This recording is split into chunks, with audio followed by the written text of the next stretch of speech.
भारतीय किसान यूनियन के राष्ट्रीय प्रवक्ता चौधरी राकेश टिकैत का पानीपत में पोल्ट्री फार्म संचालकों ने भव्य स्वागत कर उन्हें पोल्ट्री फार्म में आने वाली परेशानियों से अवगत करवाकर समाधान कराने की मांग की।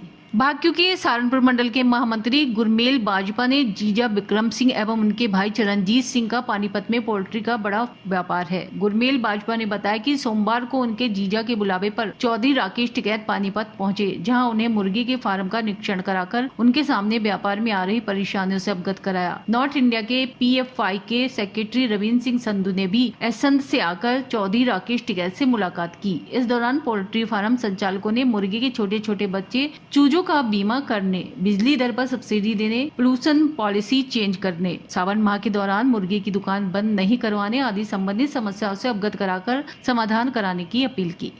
देखो, समस्या ये है कि जो बड़ी कंपनियां हैं वो फसल किसान पैदा कर रहा, ये पोल्ट्री फार्म भी ये भी किसान का ही है।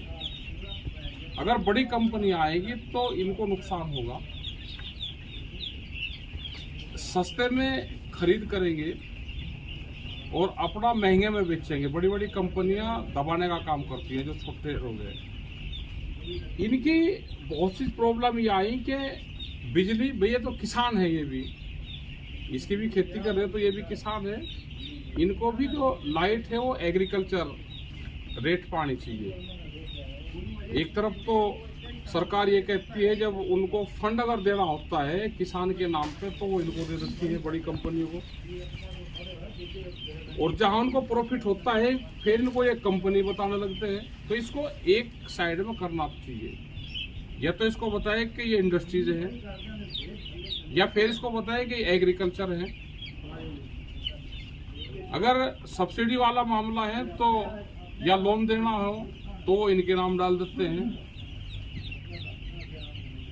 कोई और फायदा उठाना हो तो ये इंडस्ट्रीज है। बिजली में ये इंडस्ट्रीज कहाँ से देंगे? अभी ना पोल्यूशन के नाम पे जिस तरह के नॉर्म्स बनाए हैं पोल्यूशन वाले, वो ये पूरे कर ही नहीं पाएंगे। तो जो छोटा इंडस्ट्रीज वाला है उसको बेहद ज़्यादा नुकसान होगा, वो माना जाएगा। इसमें भी अगर बड़ी कंपनी आएगी तो जो हमारे गांव देहात के जो बच्चे छोटा छोटा काम करते हैं वो सब खत्म हो जाएंगे, पोल्ट्री फार्म सब खत्म हो जाएंगे। तो हम सरकारों को इसमें चिट्ठी भी लिखेंगे, आज यहाँ पे आए भी हैं पानीपत में, और ये फार्म देखिए, ये भी एक किस्म से किसान ही अपने खेत में इसको करता है। बहुत बीमारियां हैं, तो सरकारों को इन सब चीज़ों पर ध्यान देना चाहिए। और हम भारत सरकार को भी, जो स्टेट को भी हैं, उनको भी हम चिट्ठी लिखेंगे। तो एक सर और बहुत बड़ी समस्या है, जैसे हम किसान हैं तो जो छोटी फार्मिंग है वो हम मुर्गा जो है कंपनियों का पाल रहे हैं। तो कंपनी जो खर्चा आ रहा हमारा, जितना खर्चा होता है पालने में 10 रुपये किलो तक, तो फार्मर का खर्चा ही है, जो शेड में हमारा है और बिजली खर्चा सारा हमारा है, टोटल लगा के 10 रुपये किलो का तो खर्चा ही है। वो कंपनी जो हमारे को 40 दिन बाद मुर्गा निकालने के बाद जो पैसे देती है वो 10 रुपये भी नहीं देती। किसान के पूरे पैसे जो उसका खर्चा है वो भी नहीं मिल पा रहा। तो ये भी हमारी सरकार से डिमांड है। हमने पीछे भी काफ़ी संघर्ष करा है, काफ़ी मीटिंगें हुई हैं कि कम से कम जो उसकी लागत है और जो उसकी थोड़ी बहुत ही लेबर बनती है उसको मतलब एक्स्ट्रा कोई पैसे देने चाहिए। अगर 10 रुपये खर्च कर रहा है किसान तो उसको 15 रुपये किलो के या 20 रुपये किलो के तो कंपनियों को देने बनते हैं। उस पर भी कोई मतलब कार्रवाई जब तक इस पर नॉर्म्स नहीं बनेंगे, इस पर पूरी प्रॉपर मीटिंग बैठनी चाहिए, इसके नॉर्म्स बनना चाहिए और कितना लाभ किसान को हो जो लोग इसमें काम कर रहे हैं। अगर लाभ नहीं होगा तो ये एक दिन छोटी छोटी कंपनी ये खत्म हो जाएंगे और फिर बड़ी कंपनी अपने रेट पे फिर चिकन को बेचने का काम करेगी। हाँ, ऐसा ही हो रहा है। जो छोटी फार्मिंग है वो सारी कंपनियों के अंडर जा रही है, वो खत्म होती जा रही है। हाँ जी, वो पूरे देश में क्या छोटे छोटे बंद हो रहे हैं बहुत। हाँ जी, वो यही कारण है। वो कंपनियां जो है इनको कुछ फार्मर को कुछ देती नहीं है। तो हमने PFI की तरफ से भी हमने गाइडलाइन सेंटर सरकार से जारी करवाई है, जो भारत के 8 स्टेटों में तो लागू हो चुकी है, लेकिन ग्राउंड लेवल पे नहीं है नेताजी। वो ग्राउंड लेवल पे काम नहीं हो रहा। हमने कैस साहब से ये डिमांड रखी है कि आप सरकार के इनके माध्यम से सरकार को भी कहना चाहते हैं कि जो कानून लागू किया गया जिन स्टेटों में वो ग्राउंड लेवल पे चालू करा जाए। किसान को उसका अभी तक कोई फायदा नहीं मिल रहा। मल्टीनेशनल कंपनियां जो हैं वो ही सारा हावी होती जा रही हैं और किसान जो छोटा फार्मर है हमारा वो बर्बाद होता जा रहा है। बहुत सारे फार्म बंद हो गए हैं और आने वाले टाइम में ऐसा लग रहा है कि छोटी फार्मिंग किसान जो खत्म हो जाएगा पूरे का पूरा।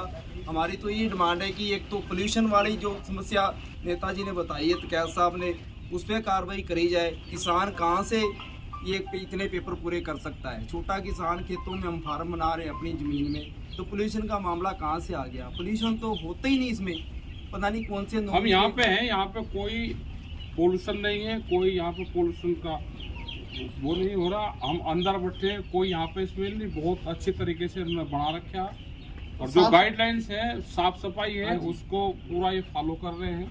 लेकिन फिर भी इनको छोटे फार्म वालों को तंग करा जाता है पोल्यूशन के नाम पे। कोई भी इंडस्ट्री है, अब इसका एक छोटे से फार्मर की जो लागत आती है ना, जो मान लो 10,000 का फार्मर है, उसकी लागत लगभग 10,000 मुर्गे को पालने के 12 लाख रुपए आती है जी। बिल्डिंग को छोड़ के इस मुर्गे को पालने की लागत है जी 12 लाख रुपए, जो 1.5 महीने में खर्चा करना है। तो इसमें क्या है, एक मुर्गा जो है लगभग 200 रुपए का पड़ता है। थोड़ी इस तरह का भी सरकार को करना चाहिए भी। गरीब आदमी जो काम धंधा कर रहा है उसको बीमा, सब्सिडी या बीमा, मुर्गे का बीमा होना चाहिए। मान लो जितने मुर्गे मरेंगे उस फार्मर का, गरीब आदमी का नुकसान होगा तो उसको हर्जाना मिलना चाहिए। कंपनियां क्या करती हैं, बिल्डिंग का बीमा कर देंगी, सब चीजों का बीमा कर देंगी, पर बात जब चूजे की आती है तब कोई चूजे का भी बीमा कर देंगे।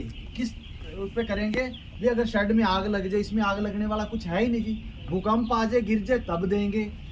बीमारी का नहीं है, बीमारी का नहीं है, ये बीमारी से बहुत बड़ा नुकसान होता है। बीमारी का नहीं देते। देखो सरकार जब तक किसान को, चाहे वो फिश फार्मर हो या वो ये मुर्गे का फार्मर हो या कोई सा भी हो, जब तक सरकारें सपोर्ट नहीं करेगी ये बढ़ेंगे नहीं। जनसंख्या देश में बहुत बढ़ रही है तो इन सब चीज़ों को सपोर्ट करने की जरूरत है।